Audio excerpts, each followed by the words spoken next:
이 누가복음에서는 특별히 이제 부활하신 주님의 이야기에 이 오늘 본문, 그 엠마오로 가는 두 제자의 이야기가 들어 있어요. 누가복음에만 나오는 그러한 특별한 이야기입니다. 예수님은 분명히 부활하셨는데 슬픔과 절망에 빠진 제자들, 그리고 오늘 본문에서도 이 두 제자는 그 주님의 부활하심을 아직 깨닫지 못하고 깊은 슬픔과 절망 가운데 엠마오로 내려가고 있습니다. 그 슬픔이 얼마나 컸는지 몰라요. 또 그 절망감이 얼마나 컸는지 몰라요.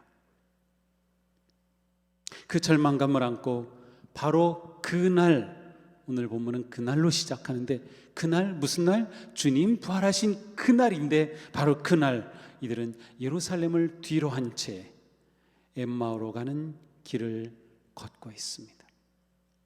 이 길은 슬픔의 길이었고 절망의 길이었어요. 그 두 사람 중에 한 사람은 글로바입니다. 그리고 다른 사람은 어쩌면 글로바의 아내였을 수도 있고 동생이었을 수도 있고 가족이었을 것 같아요. 왜냐하면 이 뒷부분에서 우리 집에 머무십시오 라고 우리라는 말을 쓰는 걸 보면 한 가족인 것 같습니다. 이 둘은 엠마오로 내려가면서 그 되어진 모든 일들을 서로 이야기하고 있습니다. 그들 마음에 무엇인가 지금 꽉 잠겨 있는 겁니다. 그래서 그 마음을 서로 나누면서 이야기하고 있어요. 그 모든 된 일이라는 것은 예수님이 하신 일, 또 잡히셔서 십자가에 달려 고난당하시고 죽으신 일, 그리고 여인들이 새벽에 무덤에 갔다가 시신을 보지 못했다는 이야기, 그리고 심지어 천사가 나타나서 예수님이 부활하셨다는 말을 전해준 이야기까지, 이 모든 일들을 다 이야기하고 있었습니다. 그런데 그들이 이렇게 대화하는 중에 부활하신 예수님께서 바로 그들에게 다가오십니다. 그리고 그들과 함께 걸으십니다. 그들과 지금 동행하시는 겁니다. 자, 부활하신 주님이 절망 가운데 걸어가고 있는 두 제자들과 지금 함께 동행하고 계셔요. 이게 바로 부활의 은혜입니다. 예수님이 부활하셨다고 하는 것은 부활하신 그 주님께서는 제자와 함께 동행하시는 분이라는 의미예요. 이게 왜 중요하냐면 예전에는 그렇게 하지 못했어요. 왜? 지금 제자들은 여기서 둘이 따로 가고 있죠. 예루살렘엔 다른 제자들이 있죠. 여기저기 흩어져 있는데 어떻게 예수님이 그들과 다 동행해 주시겠어요? 근데 부활하신 주님이에요. 이게 중요합니다. 주님이 부활하셨다고 하는 것 자체는 누구든지 그 주님께서 이제는 함께 하실 수 있다는 것이에요. 부활의 주님은 제자들이 전혀 상상하지 못한 그곳에, 전혀 예상하지 못한 그 시간에 다가오셨습니다. 절망과 슬픔의 시간에 다가오셨어요. 믿음의 순례길을 걷는 우리의 삶에도 그런 때가 있어요. 절망할 때, 슬퍼할 때가 있습니다. 소망이 희미해질 때가 있습니다. 자, 그런데 그때야말로 주님이 우리와 동행해 주시는 때라는 거예요. 주님은 부활하셔서 언제나 어디서나 우리와 함께 하시는 주님이 되어 주셨습니다. 오늘 말씀을 보면서 그 주님 부활하셨으니 나에게도 오시고 나와 동행해 주실까? 그러면 우리는 그 기대와 믿음을 가질 수 있습니다. 벌하신 주님은 절망하고 떠나가고 있는 제자들을 버리지 않으셨어요. 포기하지 않으셨습니다. 비록 우리도 불신앙에 빠질 때 있고 두려움과 의심에 빠질 때 있어도 결코 우리를 떠나지 않으셔요. 주님 부활하셨기 때문에. 그리고 그 부활의 주님은 약속해 주셨습니다.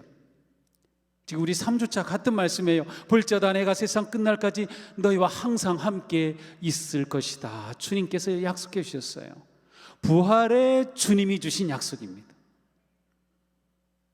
엠마오로 가던 두 제자는 그런데 이분이 예수님인 줄을 몰랐어요. 예수님인 줄 알았으면 주님이라고 깜짝 놀라가지고 정말 주님 부활하셨군요 막 이렇게 얼싸안고 막 그랬을 것 같은데 주님인 줄을 전혀 몰랐어요.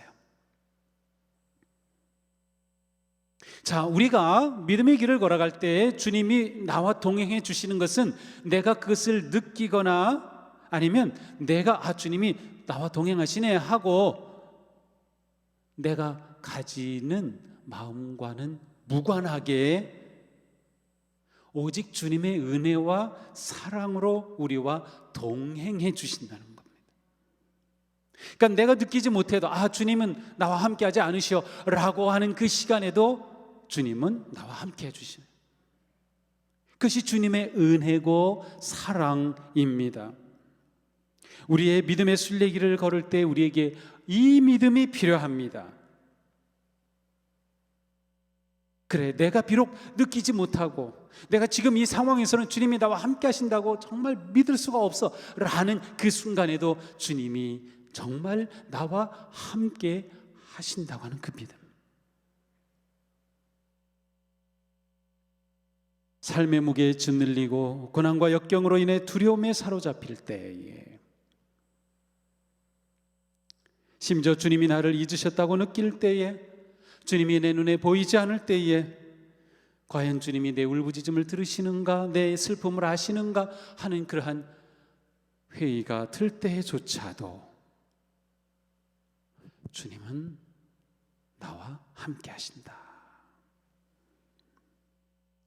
엠마오로 가던 두 제자는 동행하시는 주님을 전혀 알아보지 못하였지만 주님은 그들과 함께하고 계셨습니다. 부활의 주님은 우리가 알든 모르든 우리에게 달린 것이 아니라 주님의 사랑으로 우리에게 다가오셔요.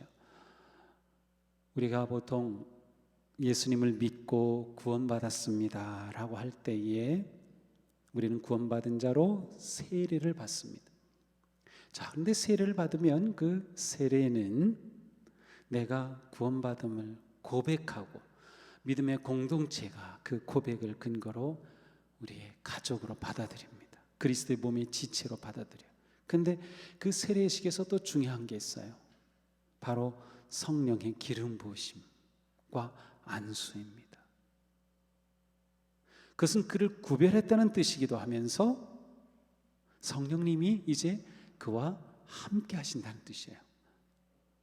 그러니까 내가 세례받았다 하는 것은 나는 구원받았다 그것으로 끝난 것이 아니라 성령님이 나와 함께 하신다는 겁니다. 이제부터 내 모든 인생길에 그 성령님, 바로 부활의 주님 같은 분이셔요. 내가 너에게 보혜사 성령을 보내겠다. 주님의 부활이 우리에게 주시는 이 놀라운 은혜가 바로 우리와 동행하시는 것입니다. 어떤 상황에서도 동행하시는 주님을 신뢰함, 이것이 부활의 믿음입니다. 그러니까 내가 부활의 믿음을 갖는다라는 것은 단지 주님이 부활하셨음 그것을 믿는 것에 머무는 것이 아니라 부활의 주님은 나와 함께 하신다, 나와 동행하신다. 누가는 이들의 눈이 가리워져서 예수님을 알아보지 못했다고 기록해 놓았습니다. 그들의 눈이 가려졌다, 눈이 안 보였다, 시력이 나쁘다는 뜻인가요? 아니죠. 바로 마음의 문제입니다. 그들의 영적인 내면 상태의 문제임을 말하는 것입니다. 근심과 절망과 두려움과 허무함에 불신앙에 뒤덮인 그들의 눈은 부활의 주님을 알아볼 수 없었습니다. 우리의 마음이 둔해지고 우리의 영의 귀가 무뎌지고 영의 눈이 감겨지면 진리를 깨닫지 못합니다. 우리의 눈이 많이 가려집니다. 누구나 가려집니다. 세상의 많은 일로 마음의 눈이 가려집니다. 내면의 깊은 갈등과 상처와 쓴뿌리로 마음이 무뎌집니다. 그러나 우리의 마음이 무뎌진 것이지 주님이 우리를 떠난 것은 아닙니다. 우리에게 항상 좋은 일만 있는 것은 아닙니다. 우리가 항상 행복한 일만 경험하는 것은 아닙니다. 중요한 것은 언제나 함께 하시는 부활의 주님을 의지하고 그분을 구하고 바라는 것입니다. 부활의 주님이 우리와 함께 하시기 때문입니다. 자, 절망과 슬픔에서요, 어떻게 이들이 주님을 알아보게 되나요? 어떻게 무뎌진 마음이 예민해지고 마음의 눈이 열리며 믿음의 눈이 열려서 주님을 보게 될까요? 계속 길을 걷는 중에 예수님이 이 두 제자의 대화에 끼어들었어요.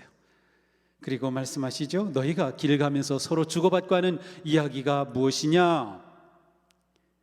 예수님은 그들이 이야기하는 거 다 듣고 계시고 이미 알고 계신데도 모르는 척 하셔요. 예수님이 오늘 본문에서 척 하신 게 두 번 있어요.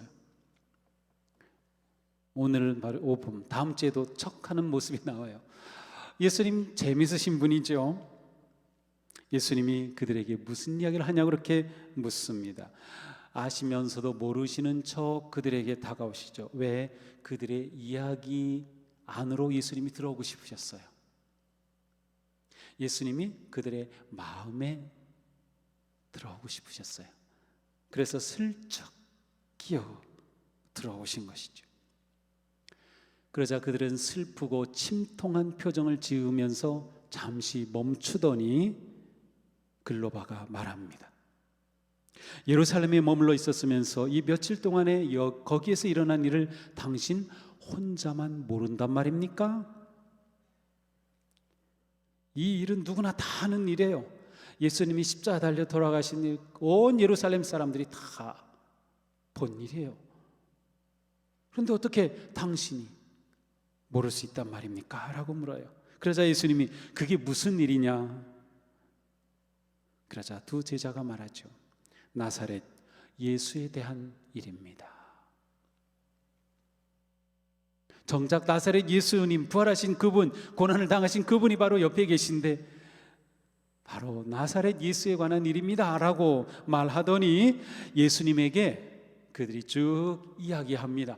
이 나사렛 예수는 하나님과 모든 백성 앞에서 말과 일에 능하신 선지자였습니다. 그런데 대제사장들과 지도자들이 그를 사형 판결에 넘겨주어서 십자가에 못 박고 말았습니다. 하지만 우리들은 십자가에서 그분이 돌아가시기 전까지는 그분이 이스라엘을 속량할 자라고 믿고 있었습니다. 속량할 자, 이스라엘 사람들에게 속량한 분, 그것은 바로 자유와 해방을 주시는 분이에요. 애굽에서, 이집트에서 탈출하여 광야와 홍해와 광야를 건너 가나안 땅으로 인도하신 그 하나님의 그 놀라운 역사, 속량, 그렇게 기대했었다는 겁니다. 그런데 그분이 돌아가신 겁니다. 물론 이들이 기대했던 것은 이스라엘의 정치적인 자유와 해방이었을 것입니다. 예수님의 온 인류 구원의 큰 그림은 아직 생각하지 못했겠죠. 그런데 그분은 돌아가셨고, 그분이 돌아가신 지 벌써 사흘째입니다. 그런데 이상한 소식을 들었다고 말합니다. 여인들이 새벽에 무덤에 갔는데 예수님의 시신은 보지 못하고 천사들이 나타나 예수님이 다시 사셨다는 말을 전해주었다는 겁니다. 그 말을 듣고 두 제자가 그 자리에 가서 확인해 보니 정말로 예수님의 시신은 보이지 않았다는 겁니다. 참 이상하다. 이 이야기를 들으신 예수님이 말씀하십니다. 어리석고 예언자들이 말한 모든 것을 믿는 믿음이 무딘 사람이여. 그리스도가 이런 고난을 겪고 자기의 영광에 들어가야 할 것이 아니냐? 그리고 모세와 모든 선지자의 글로부터 시작해서 자신에 대해 기록한 모든 말씀에 대해 자세히 설명해 주십니다. 성경 66권 모든 성경 중에서 바로 이 부분, 예수님이 직접 말씀을 풀어 해설해 주신 거예요. 예수님 자신에 대해서. 놀라운 순간입니다. 놀라운 자리입니다.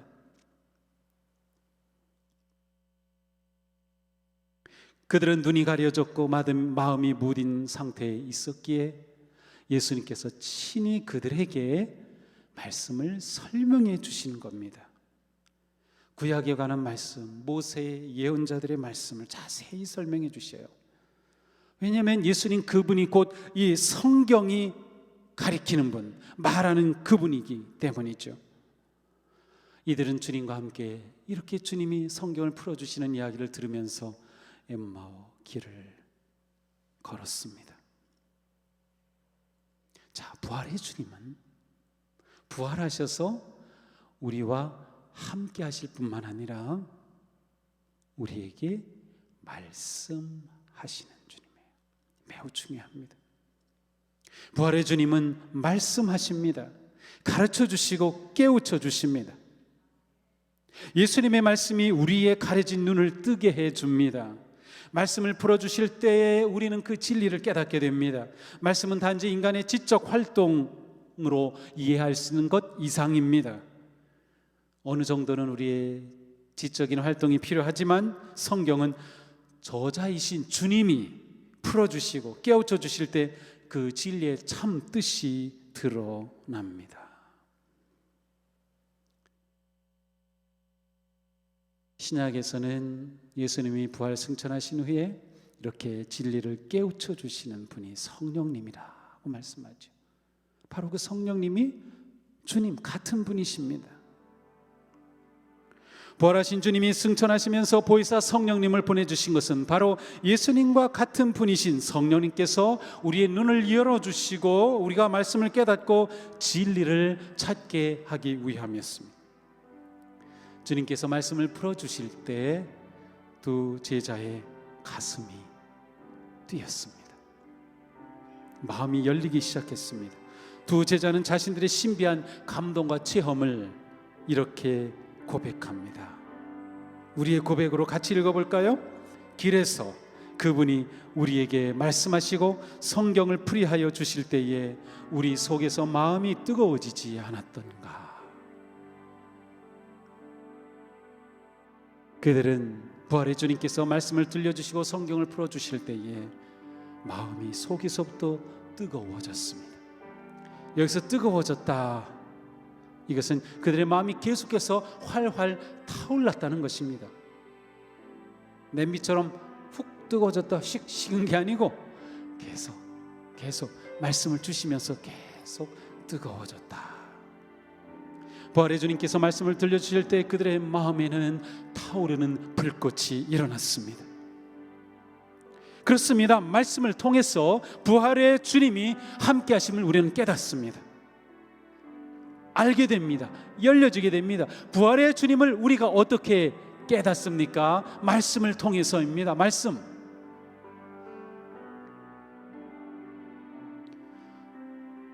부활의 주님의 영이신 성령께서 우리에게 말씀을 밝혀주시고 풀어주실 때 가려졌던 진리와 생명이 밝히 드러나게 됩니다. 우리 안에서 깨달아진 말씀은 마음의 불을 일으킵니다.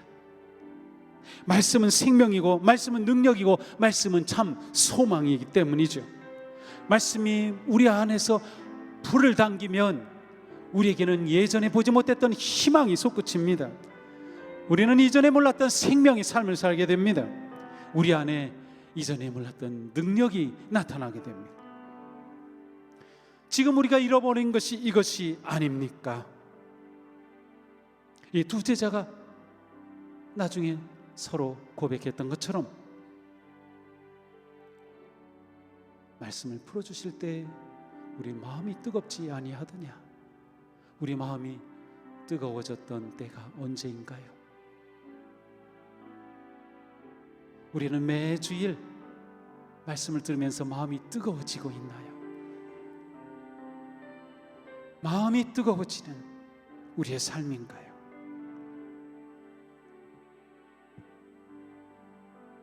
코로나에 지쳐 우리가 이것을 놓친 것이 아닌가요?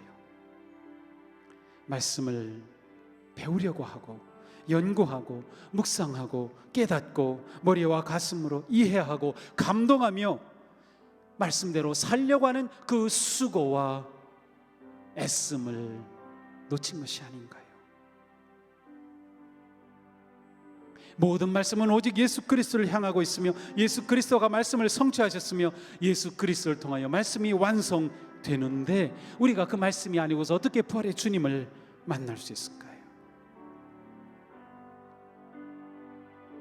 우리가 말씀 가운데 부활의 주님을 보게 될 때 그 진리가 우리를 뜨겁게 할 것입니다. 성경에서 흘러나오는 진리가 우리의 마음에 불을 당길 것입니다. 모든 교회의 개혁과 변화와 혁신은 말씀에서 시작되었습니다. 우리 개인의 삶도 마찬가지입니다. 종교개혁 때도 마찬가지입니다. 오직 말씀으로 뜨거운 불꽃이 일어났습니다. 감리교 창사인 존 웨슬리 목사님도 말씀으로부터 마음에 타오른 그 불꽃으로 감리교 신앙 운동을 이끌었습니다. 지금은 우리가 식어버린 마음, 차가워진 마음, 꺼진 불꽃을 다시 일으켜야 할 때입니다. 진정한 부활의 성도가 되는 길, 참된 성도가 되는 길, 진정한 교회가 되는 길은 오직 말씀에 있습니다. 부활의 주님께서 뜨거운 진리의 불꽃을 우리 가운데 타오르게 하여 주시기를 축복합니다. 주님께서 말씀이 무너진 우리를 불쌍히 여기시며 삶이 무너진 우리를 긍휼히 여기셔서 다시금 진리의 말씀 위에 서는 성도와 교회가 되도록 주님의 은혜를 더욱 구해야 합니다. 우리의 부끄럽고 불의하고 더러운 죄악과 악한 행실에서 돌이켜 진리와 생명의 삶으로 나아가기를 축복합니다. 우리 주님 부활하셨습니다. 우리의 마음에 진리의 불꽃이 타오기를 축복합니다. 생명의 불꽃이 타오르기를 축복합니다. 섬김의 불꽃이 타오르고 기도의 불꽃이 타오르고 전도의 불꽃이 타오르고 사랑의 불꽃이 타오르기를 축복합니다. 거룩한 불꽃이 우리를 태우고 우리의 죄와 더러움을 깨끗하게 하며 생각과 말과 행동을 거룩한 길로 변화하도록 주님을 구하고 의지합시다. 부활의 주님이 우리와 함께 하시니 거룩하고 의로운 삶으로 그리스도를 닮아가는 성도, 은혜와 생명의 불꽃이 타오르는 복된 교회가 되기를 주님의 이름으로 축복합니다. 기도합시다.